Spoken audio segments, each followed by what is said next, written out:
Halo. Ketemu lagi. Lebay loh.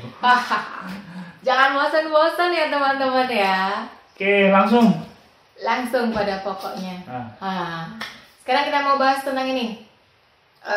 Gimana sih caranya atau tipsnya agar pengiriman kita itu cepat sampai ya? Cepat sampai tujuan maksudnya. Cepat sampai. Oke, kita coba berbagi tips ini sama teman-teman ya. Ya, itu Jadi, berlaku untuk yang reguler maupun yang COD loh ya. semuanya sih, Semuanya ya? sama. Jadi kalau kita amati itu sebenarnya semua pengiriman dari ekspedisi manapun itu sebenarnya sama sih kecepatannya dari point to point itu sama. Misalnya kalau kita kirim ke Jakarta, dari Jakarta ke Sidoarjo, pasti larinya ke Surabaya dulu terus baru ke Sidoarjo. Ya. Kan itu semuanya sama, cuman yang nanti membuat teman-teman kirimannya itu cepat sampai atau tidak itu biasanya di kurir pengantaran ke lokasinya, ke rumah.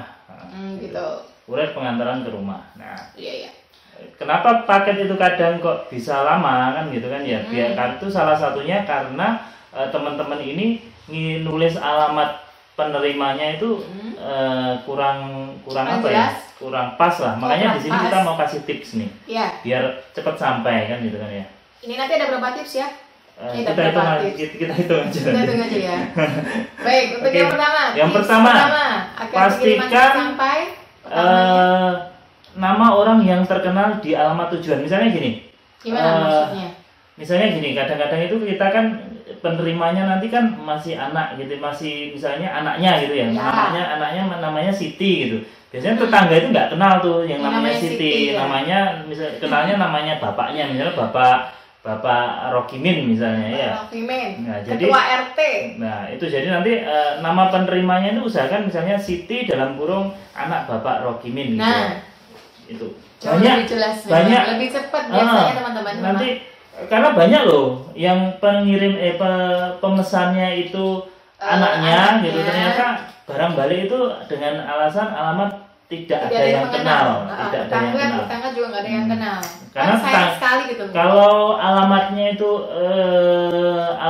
itu misalnya perumahan enak, jadi kalau perumahan kan ada bloknya, ada nomornya jelas. Tapi seringkali kita kan alamatnya hanya RT RW gitu ya. Benar. Bayangin kalau satu RT itu kadang itu sampai sekian puluh 50 sampai 150 rumah loh. Ya kan luas banget loh satu RT itu. Kalau di kampung-kampung itu kan luas banget. Lebih dari 50. Nah, kalau tanyakan orang yang paling dikenal di rumah itu siapa? Ya, mungkin ibunya atau ayahnya atau mungkin kakek neneknya. Di suatu daerah itu malah nggak ada RT RW loh.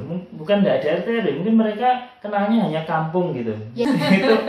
itu dia hanya ada kampungnya, jadi nggak ada RT RW-nya. Nah, bayangin kalau orangnya nggak dikenal, wah, betapa susahnya para teman-teman kurir ini ngantar ke tempat Anda kan gitu ya. Oke? Yang pertama itu tadi. Jadi include masukkan nama orang yang dikenal di rumah itu kan gitu. Yang lebih dikenal. Bisa bapak, ibunya, kakek nenek barangkali. Betul. Karena mereka perangkat desa barangkali ya.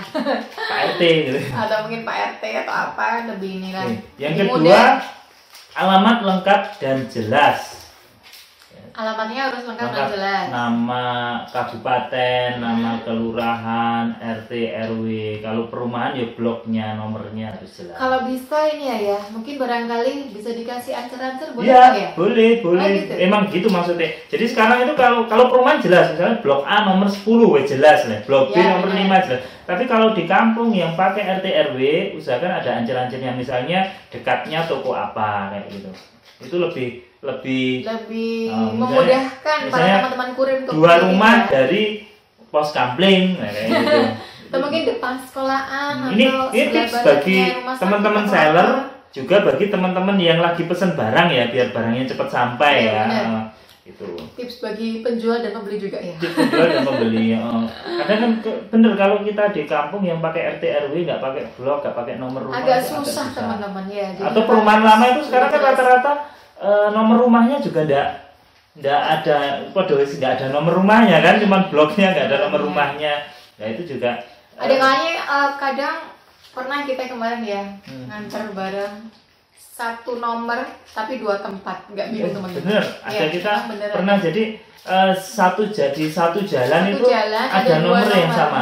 Ada nomor dua nomor. Misalnya jalan A nomor 86 ternyata nggak di sini tak di sana ada nomor 86. Makanya Barat sama timur ada sama-sama nomor 86, misalnya, jadi agak bingung. misalnya dikasih tanda cat rumah cat warna hijau atau Ya, apa. atau mungkin dekat itu Indomaret jelas. Jadi atau Alfamart. sekarang ini alamat nggak cuman cukup lengkap tapi harus jelas kan gitu. Ya. Apalagi teman-teman yang kos, yang rumah kos, teman-teman yang nanti lagi harus dikasih kos.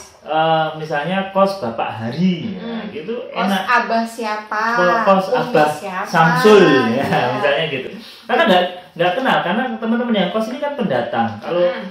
Kalau cuma ngasih alamat RT RW, aku pikir Pak Pos atau jangan Pak Pos, Pak Kurir, tapi jangan kita sendiri pun nyari Ya, itu pasti susah gitu Ya, kan. mungkin deket orang-orang kos nggak kenal. apa gitu ya, mungkin teman-teman kurirnya lebih mudah lah. Teman-teman yang kos jangan lupa sertakan nama kosnya Bapak siapa gitu ya. Terus dekat apa Dekat gitu apa kan. gitu.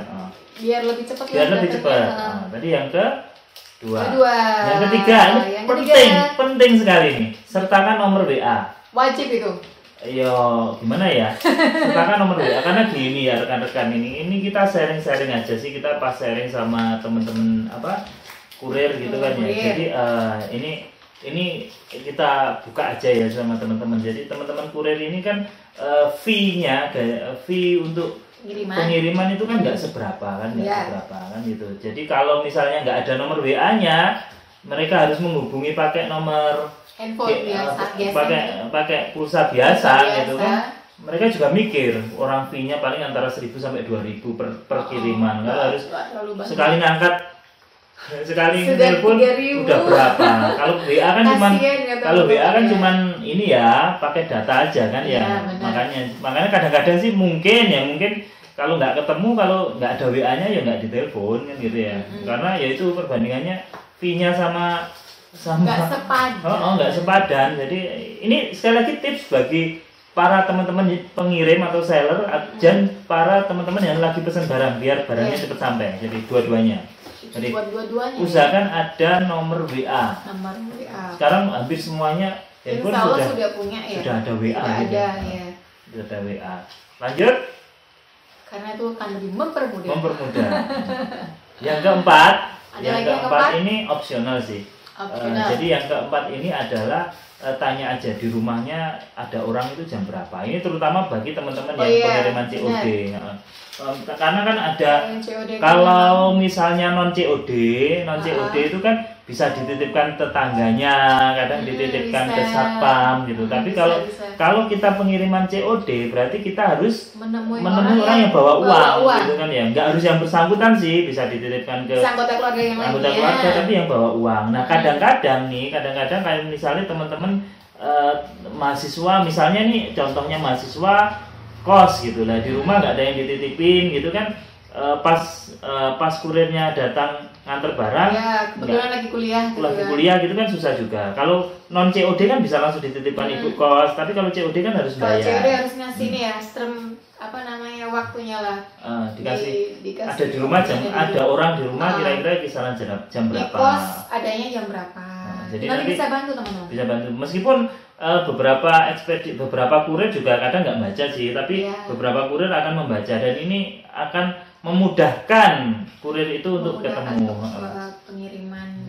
Karena kalau 2 kali kirim, ada yang 3 kali, ada yang 2 kali kirim barang balik kan kan gitu. Kalau udah WA nggak ada kan gitu kan susah. Kalau orang-orang nggak kenal kan gitu, orang sekitar nggak kenal, alamatnya itu ternyata nggak kos-kosan gitu kan ya, terus di rumah pas ketemu nggak ada orang gitu kan ya, nggak ditulisi jam berapa ada di rumah, susah. Kasian juga teman-teman kurir kan nggak hanya bawa 1 sampai 5 paket sehari teman-teman, mereka membawanya lebih dari 25 paket. Ada satu ekspedisi yang kurirnya coba ke kita itu kemarin itu targetnya 1 hari 50 kiriman loh. Wow, luar biasa. Aplaus buat para pejuang yang kita review lagi ya. Para kurir. Kita review lagi ya. Oke, kita review. Pertama, kasih nama orang yang pertama dikenal tetangga-tetangga ya, entah bisa itu bapak, ibu, bapak kakek, kos, nenek, kakek, nenek atau siapalah. Yang Ya. kedua, alamat lengkap dan jelas. Kalau perlu ada ancer-ancernya, misalnya cat rumah, misalnya deket apa, deket toko, deket pos Ya, kantin apa gitu. Itu yang RT RW ya. Kalau yang blok-blok rumahnya Kalau jelas nggak apa? di perumahan insya Allah sudah jelas. Kalau perumahan jelas. Yang ketiga, nomor WA agar kurirnya bisa telepon lewat WA, Benar. bisa menghubungi lewat WA lebih gampang. Yang keempat, jam-jamnya itu jam berapa sih ada di rumah orangnya, ada orang Ya, di rumah, ada nggak di harus yang rumah bersangkutan jam sih. Intinya yang bawa uang itu ada di rumah jam berapa aja. Ini khusus yang pengiriman COD, itu penting. Oke? Oke teman-teman ya, ada 4 tips. Semoga saja bermanfaat. Itu mungkin insya Allah lebih bisa Membantu, mempercepat. pengiriman kita untuk sampai pada tujuan. Oke. Sekian sudah. Baik. Terima kasih, semoga penjelasan singkat ini bermanfaat ya buat teman-teman semua, baik para pembeli, para penjual. Oke. Terima kasih, sukses buat semuanya. Assalamualaikum.